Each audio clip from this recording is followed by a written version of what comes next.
Et donc bonjour à ceux qui nous ont rejoints entre-temps. C'est maintenant le moment de la, ouais, c'est maintenant le moment de la prédication. Et donc, si vous êtes, si vous savez pas ce que c'est le moment où un pasteur prend la Bible, prend un texte de la Bible, on le lit ensemble et on explique. Ok, on voit comment ce texte-là, ce que ce texte-là nous révèle par rapport à Dieu. Et quand on voit comment il nous parle de Dieu, ça, la lumière qui est jetée sur Dieu par la Bible rejaillit sur chacun de nous, illumine nos cœurs et réforme nos cœurs. Et donc, si vous avez des Bibles, c'est le moment de les ouvrir en Éphésiens chapitre 5.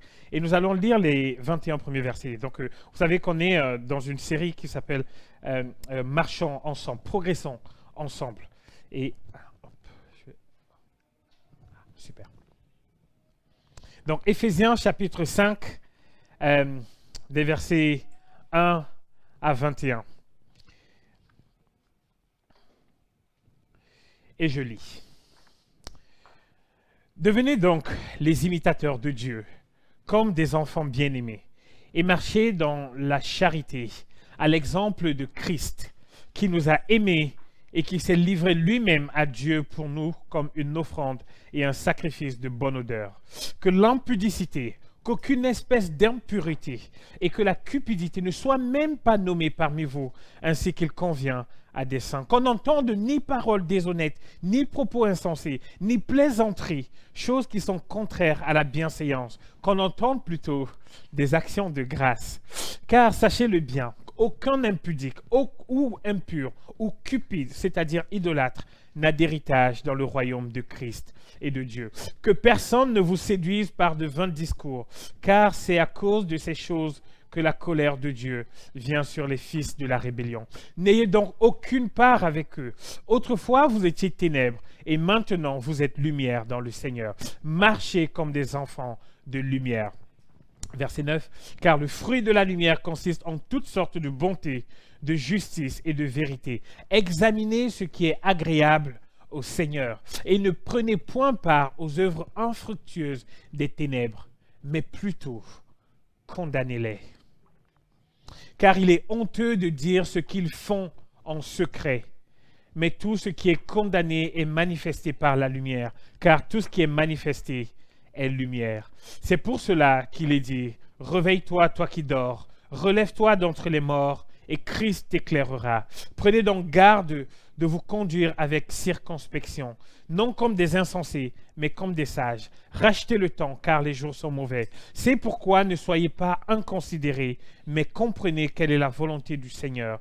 Ne vous enivrez pas de vin, c'est de la débauche. Soyez au contraire remplis de l'esprit. Entretenez-vous par des psaumes, par des hymnes et par des cantiques spirituels, chantant et célébrant de tout votre cœur les louanges du Seigneur. Rendez continuellement grâce pour toutes choses à Dieu, le Père, au nom de notre Seigneur Jésus-Christ, vous soumettant les uns aux autres dans la crainte de Christ. C'est la parole de Dieu. Vous avez certainement remarqué, frères et sœurs, parce que c'est impossible de passer à côté, vous avez certainement remarqué ce premier verset. Le verset qui nous invite à l'excellence, à la sommité. Plus haut que ça n'existe pas. Il est dit, soyez des imitateurs de Dieu. Vous voyez? Soyez des imitateurs de Dieu. A priori, c'est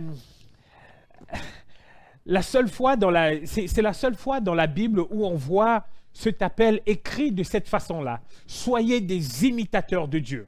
C'est fort. La société demande aux gens d'être polis et cordiaux, et même dans certaines religions, il faut juste être un peu plus que ça. Okay? Mais ce qui est demandé dans la Bible, l'appel qui est envoyé aux chrétiens, c'est quoi? C'est d'être des imitateurs de Dieu. C'est d'être comme Dieu, à l'image de Dieu. Et donc, vous savez que si quelqu'un marche, il ne peut pas dire qu'il m'imite. Parce que tout le monde marche, ok? Si quelqu'un veut dire qu'il m'imite, il faudrait qu'il se tienne devant et qu'il parle avec des gestes, comme moi, ok? Parce qu'on dit que si on m'attache les mains, je deviendrai muet. Et donc, dire qu'on imite quelqu'un, ce n'est pas faire les choses que les gens font de façon générale. Non, c'est entrer dans les spécificités de la personne. Ok, quand on regarde mes enfants, généralement les gens font ça et ils regardent. Ok, c'est pas parce qu'il a 2 bras et 2 pieds qu'on peut dire qu'il me ressemble. Les gens on cherche les spécificités. Ok, et donc dire qu'on imite Dieu, c'est quoi? C'est lui ressembler dans tout ce qu'il est. C'est être semblable à lui dans les moindres détails de ce qu'il est. Et Jésus appelait déjà les chrétiens à cela. Dans Matthieu chapitre 5 au verset 48, on a fait les béatitudes il n'y a pas très longtemps de cela. Il disait « Soyez parfaits comme votre Père qui est dans les cieux est parfait ». Vous voyez? C'est de cela qu'il est question. L'apôtre Pierre, écrit dans 1 Pierre 1, les versets 15 à 16, il dit « Mais comme celui qui vous a appelé est saint, soyez saints dans toutes vos manières de vivre. Parce qu'il est écrit, soyez saints car je suis saint. » Vous voyez, voilà l'ambition suprême du chrétien dans la Bible. Je veux dire que si vous êtes là ce matin et que vous vous posez la question, parce que c'est souvent une question qu'on se pose, quelle est la volonté de Dieu pour moi? Ok. Alors, dans la Bible, il y a 2 choses au sujet de la volonté de Dieu. Il y a une volonté générale de Dieu et il y a une volonté précise. Okay? La volonté générale, c'est par exemple cet appel qui est envoyé. Soyez saints, soyez des imitateurs de Dieu. Et c'est pas moins que cela. Okay? Soyez pas des imitateurs des anges qui sont en dessous de Dieu. Okay? Mais soyez des imitateurs de Dieu. Vous voyez, c'est élevé. La barre est mise, je ne sais pas si je dois dire haute, parce que ce serait quoi au-dessus? Il n'y a pas plus que cela. Et ce que Dieu veut, c'est que nous lui ressemblions. Pour autant, si on doit être comme Dieu, si on doit imiter Dieu, alors on a tout intérêt à le connaître les moindres détails de sa personne. Et on sait désormais que dans cette église, dans cette église, on sait que Dieu se révèle où? Pas spécialement dans les rêves. Okay. Pas spécialement dans les bons conseils qu'on peut se donner mutuellement.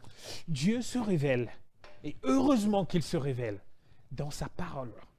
Dans sa parole, premièrement. Vous voulez connaître Dieu, ouvrez la Bible et vous allez le découvrir dans la Bible. Dieu se révèle aussi dans son Église.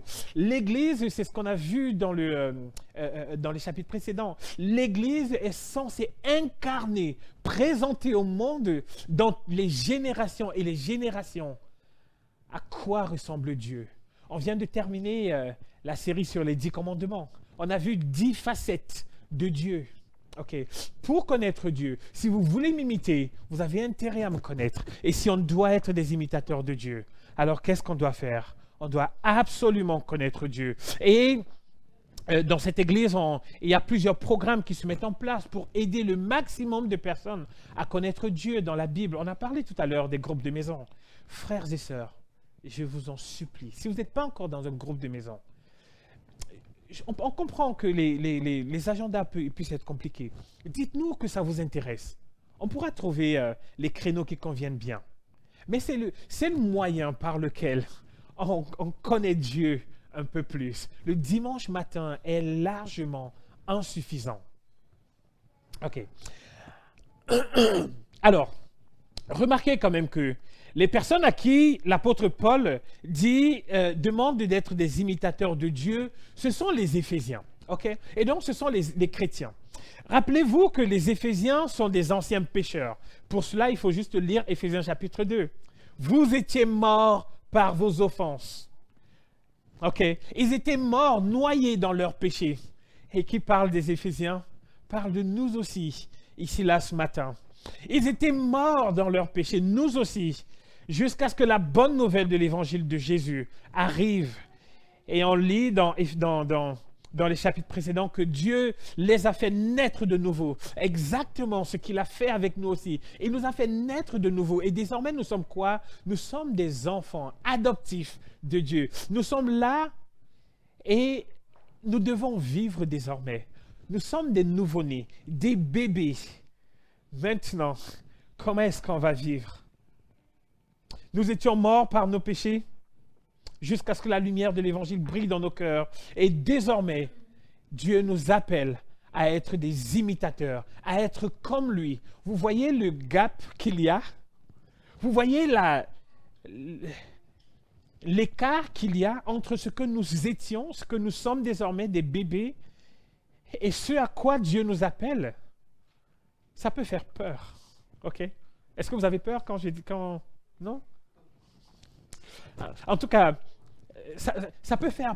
C'est impressionnant. Mais pour autant, ce qu'on voit, c'est que d'un côté, des anciens pécheurs et de l'autre côté, le caractère de Dieu. Il n'est pas question d'être des dieux. Il est question de révéler son caractère. Parce qu'on ne peut pas être omnipuissant, on ne peut pas être omnipotent, on ne peut pas être omniscient. Ce dont il est question, c'est de révéler le caractère de Dieu. Et donc, frères et sœurs, comme je disais, il y a d'un côté les anciens pécheurs et de l'autre côté le caractère de Dieu. Et donc il est évident, frères et sœurs, que pour passer de ceci à ceci, d'anciens pécheurs, à l'image de Dieu, il faut un grand changement. Et il y a besoin d'une transformation profonde de ce que nous sommes. Et c'est le moment où je vous parle de mon travail. Je suis certes pasteur ici à l'Église de Chelles, mais dans une vie en parallèle, je suis chef de projet en informatique. Et je travaille pour Engie en ce moment. Okay? Et donc, je pilote une équipe qui développe des applications. À côté de nous, il y a une équipe qui s'appelle la conduite de changement. Et donc, je pense que j'ai un informaticien juste en face de moi qui connaît cela. Et il y a cette équipe-là qui s'appelle la conduite de changement. Quel est leur rôle? Chaque fois qu'il y a un nouveau logiciel qu'on va mettre en place, eux, ils anticipent pour préparer les utilisateurs de cette application. OK. Et donc, pourquoi? Parce que le changement n'est pas quelque chose de facile. On n'aime pas trop ça. On préfère rester bien dans nos routines. Et donc, il faut que cette équipe-là aide à la transformation, au changement. Et j'ai même appris tout récemment que pour les projets de plus grande envergure, cette équipe-là, quand ils réfléchissent aux stratégies de conduite de changement, ils mettent même en place une cellule psychologique, des accompagnements psychologiques. C'est vous dire à quel point le changement brutal peut faire mal. Personne n'aime ça.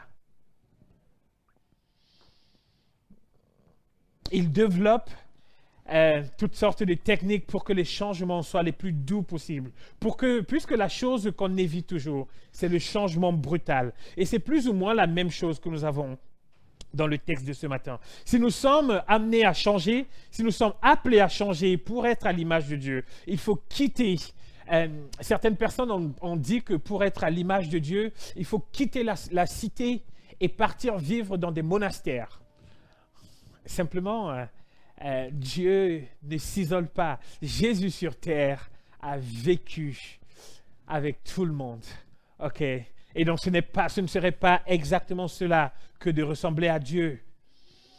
L'apôtre Paul propose toute autre chose ici. Exactement comme cette équipe de conduite de changement évite des changements brutaux, l'apôtre Paul nous donne le rythme. Il dit que le secret pour le changement auquel nous sommes appelés, pour la transformation à laquelle nous sommes appelés, il dit que le secret, c'est la marche. Péripatété, c'est le mot grec. C'est la marche. La marche, c'est un petit peu comme... et quand j'écrivais ça et que je pensais à la marche, j'ai beaucoup pensé à toi, Maïka, et à notre rendez-vous pour aller marcher sur les bords de la Marne. J'ai réfléchi à ce que c'est que la marche. L'apôtre Paul, et je vais vous le dire un petit peu tout à l'heure, mais ce qu'on voit, c'est que l'apôtre Paul, déjà dans le chapitre 4, au premier verset, si vous voulez bien regarder, chapitre 4, verset 1, il dit « Je vous exhorte donc, moi le prisonnier dans le Seigneur, à marcher d'une manière digne de la vocation qui vous est donnée. » Et il dit, c'est-à-dire qu'il a fini d'expliquer la doctrine. Maintenant, dans l'application, il dit quoi? Ce n'est pas un sprint, frères et sœurs. Je veux dire, on est comme... vous avez déjà vu une transformation d'une chenille? C'est tout doucement. OK? C'est exact. C'est-à-dire que ce qui est à l'intérieur, on sait que ça va devenir une chenille. C'est-à-dire comme nous étions pécheurs et nous savons que nous sommes déjà sauvés, mais il y a une transformation. Et l'apôtre Paul dit que ce n'est pas la course, ce n'est pas les Jeux olympiques, c'est la marche. Et quand j'ai lu ça, je me disais dans mon cœur, ah merci Seigneur, ah merci. Ce serait tellement difficile s'il fallait que ce soit en un claquement de doigts. Dans le texte que nous avons ce matin, l'apôtre Paul dit que le rythme, c'est la marche. Et on va voir ça à 3 reprises tout à l'heure. Il dit que, et ça sera les 3 points de la prédication. Premièrement, il va falloir marcher dans l'amour. On voit ça dans le verset 2. Il dit marcher dans l'amour. Okay. Ensuite, il y a une autre section au verset 8. Il dit, autrefois vous étiez ténèbres et maintenant vous êtes lumière dans le Seigneur. Marchez comme des enfants de la lumière. Okay. Et dans le verset 15, encore plus tard, il va dire, conduisez-vous. Mais en réalité, j'ai regardé le mot grec, le mot original. Je l'ai dit tout à l'heure, c'est péripatété. C'est conduisez-vous, c'est exactement le même mot. Ok, péripatété. Il l'utilise, au verset 15, on dit conduisez-vous, parce qu'on le traduit pour que ça marche bien avec le contexte. Ok, mais il est question de marche à chaque fois. C'est pour ça que j'ai appelé ce message une église qui marche. La marche. Est-ce que tu veux bien avancer les slides, s'il te plaît? Pardon. Excusez-moi. La marche. L'image est basique et simple, mais pertinente pour décrire la vie chrétienne. Il y a quelque chose dans la marche qui est hyper simple. C'est une des premières choses qu'on apprend dans la vie, et ce n'est pas quelque chose qu'on arrête de faire ou qu'on oublie de faire. Okay. Marcher, c'est mettre un pied devant l'autre. C'est un pas à la fois et pourtant ça permet de faire de grandes distances. La marche aussi évoque une sorte de progrès, le mouvement, l'action. Vous voyez, au culte de rentrée, il y a 2 semaines maintenant, j'encourageais tout le monde ici à s'engager dans la progression spirituelle. J'encourageais chacun ici à se dire, prenez le niveau, regardez où vous en êtes aujourd'hui. Et dites-vous qu'à la prochaine rentrée, vous ne voulez plus être au même niveau. Et pour cela, ne courez pas. Vous allez vous casser les pieds. Marchez. OK. Marchez. Et il y a une sorte de mouvement, d'action. Le mouvement n'est pas spectaculaire, mais il est constant. Et c'est ça la vie chrétienne. Une vie qui est portée vers l'avant. Dans la marche, bien évidemment, on peut trébucher. On peut même tomber, mais on se relève. On peut être fatigué, mais avec l'aide des autres, des frères et des sœurs, on continue de marcher. Et c'est ça la vie chrétienne. OK. Là où l'enjeu devient grand, c'est que le chrétien doit marcher à contresens, à contre-courant. Je veux dire que, imaginez, là, vous voyez ce que l'apôtre Paul dit ici. Il dit, vous étiez ça, et bien en fait, ne faites plus ça. Faites plutôt aller dans l'autre sens. C'est là que ça peut devenir difficile. OK. Marcher, tout le monde veut bien marcher. On sait marcher. Mais ça devient difficile lorsqu'il faut marcher à contre-courant. Et c'est une petite image pour illustrer ça. Imaginez que vous soyez dans le RER A. OK. Ou alors dans le métro. Il est bondé, plein de gens. Et il y a un signal d'alarme. Et il faut que tout le monde descende. Alors, il faut descendre, mais la sortie, il y a 2 sorties. Il y en a une en face et une autre derrière. Tout le monde va vers la sortie d'en face. Et vous devez aller dans la sortie derrière. Si on doit aller en face, c'est facile. En fait, des fois, on reste juste comme ça et on est porté par le mouvement. Okay? Mais quand il faut aller en arrière, c'est beaucoup plus compliqué. Et c'est là que ça se corse, la marche à laquelle les chrétiens sont appelés. Simplement, dans l'image que je viens de prendre, vous savez, généralement, quand il y a une panne, 15 minutes après, la gare est vidée et on est parti. Et on peut aller où on va. Mais dans la vie chrétienne, la gare ne se vide jamais. On doit toujours marcher à contre-courant.